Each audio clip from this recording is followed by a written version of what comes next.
Hi, welcome. Today I would like to discuss with you the difference between LinkedIn and resume. As an ex-LinkedIn employee, I gave hundreds of conferences, workshops to universities and companies, and I would like to share with you my tips and tricks with you so your LinkedIn and your resume will be the best that it can be. Let's get started.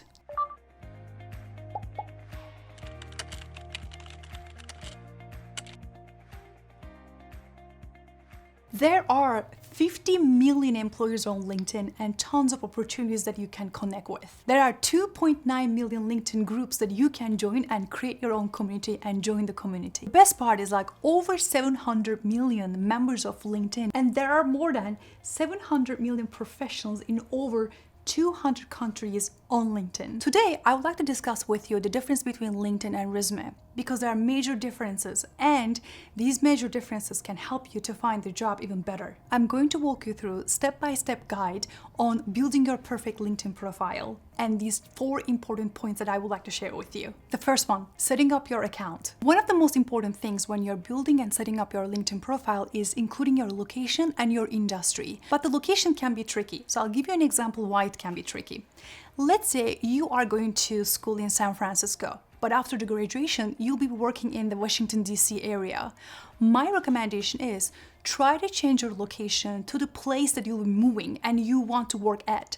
So changing your location to Washington, D.C. and trying to find the positions there would be a great idea. Because when you use LinkedIn based on the location you're looking for, the algorithm recommendations will be based on the location you're at. So I'll give you an example. If you're in Washington, D.C., and if you turn on the job notifications, the system is going to recommend you the Washington, D.C. jobs. But if you're looking in a job in San Francisco, when you turn on your job notifications, the algorithm is going to recommend you the locations in San Francisco. The second one is the industry. Wherever the industry you're in, when you turn on your job notifications, LinkedIn is going to update you on the industry that you're interested in, especially if you have a premium membership and if you are just like turning on your notifications to get notified if a new job comes up. So that's why your industry and your location is extremely important when you are setting up your LinkedIn and updating your LinkedIn profile. There are 4, again, biggest differences between LinkedIn and resume. So let me share those with you. When you have a LinkedIn profile, it's basically a 24/7 open online store for your personal branding. Resume, simply it's a 1 page or 2 pages or whatever the pages you have, it only speaks to one employer. But when you have the LinkedIn, it speaks a bunch of employers. And in one click, if they activate the easy click option on their company pages when they're posting a job, you can easily apply. Resume is more passive type of format, but LinkedIn is more active type of format. What I mean by that, when you're sleeping, it's like a website that you have. Anyone can actually go and check your LinkedIn profile, especially if you're active looking for a job. This comes really in handy. And in LinkedIn, it actually can go in more depth because as you know, in the resume, it can be like a 1 or 2 pages if you're especially talking about the American resume. But in LinkedIn, you can include your skills, your certifications, your recommendations, and projects even more. So there's more places you can actually put your information. The best part is when recruiters are looking for a talent, of course, they're not looking and searching your exact name or your last name. They are mainly searching for location, they are mainly searching for skills. So the more keywords you're including to your skills section, the more findability that you will have on your LinkedIn profile. Here's a bonus tip that I want to share with you. And my question for you, do you know how many skills you can actually include on your LinkedIn section? I'm giving a pause in here. Is it 5, 10, 20, 30? Guess what? It's 50. But you might say that I actually don't have 50 skills. So I'll challenge you on that. I'll give you an example. So let's say you're actively looking for a job right now and that's why you're watching this video. And when I say you can't put 50 skills, you might say that I really don't have 50 skills. If you look at the jobs descriptions and the qualifications, the ones that especially you want to apply for, you can look at the keywords there. And if you feel like you're really matching with those keywords, let's say you're a computer engineer and you know certain coding languages. If you know those ones and if you see them on the qualifications section, you can just put them to your skills section. And the other important point that I want to highlight is the difference between LinkedIn and resume. In LinkedIn, people can interact with you, they can message you, and they can just like share your content, the posts that you have, or the articles, or your LinkedIn profile.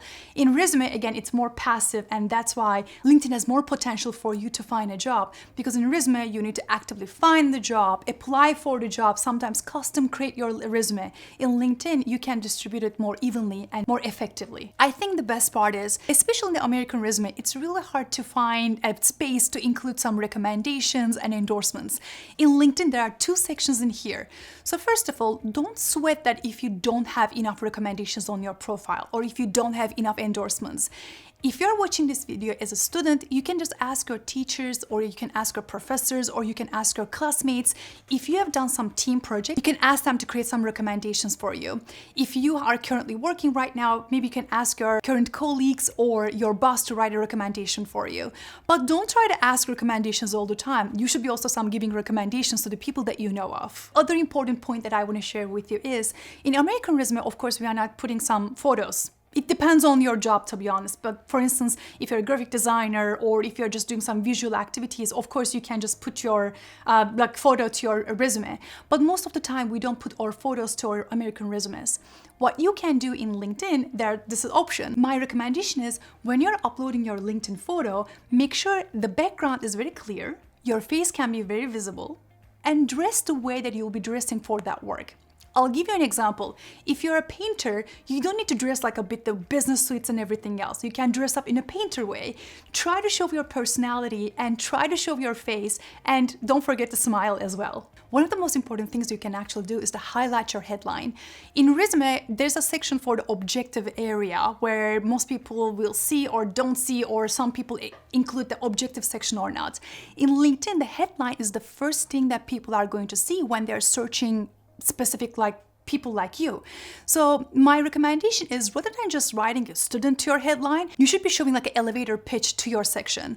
So my recommendation is try to come up with something creative on your headline. And I'll show you a couple examples down in the below, and these are headlines that you can actually use. Whether you're a recruiter or a student or anybody else, you can definitely come up with different headlines. If you want to know different type of headlines and you just can't come up with it, I created like a one-page headline summary, and you can just take a look at that if you really want to get an influence. And you can find it in the description below. The other major difference between LinkedIn and the resume is basically you cannot connect with the people in the resume section because it's just a one page. There's no community, there's no exchange. It's not a professional network that you can call off as a resume. In LinkedIn, you can do that. But there are common things that you definitely need to pay attention to. So one of the main things is don't try to increase your connection number just you would like to be seen like you have a lot of connections. Try to include the people that you know of. These can be the alumni network that you might have, or the places before you worked at. But even if you're just try to connect with the people that you don't know, maybe potentially you want to work in their company, when you're sending a connection request, try to put a note there why you want to connect with them. Maybe you're just very interested in the company that you want to work for. So that's why try to include as many information as possible rather than just sending a connection request. Because if you're just including a note, it's basically saying a hello and introducing yourself and just telling them why you want to connect, rather than just saying that, oh, I just want to connect with you. In real life, it can feel like this. For instance, if I come to you and randomly just put my hand right there and just tell you that, oh, I would like to meet with you, you're gonna be like, oh, who are you? But if I introduce myself to you and then I just put my hand there to meet with you, then it's building a network. My recommendation for you is, when you're sending a message, don't forget to include a quick message right there. These are my tips and tricks that I want to share with you. If you want to know more about the LinkedIn, resume, career tips, and more, you can just see more videos on my channel. Don't forget to subscribe, and I look forward to seeing you on my next video. Bye for now.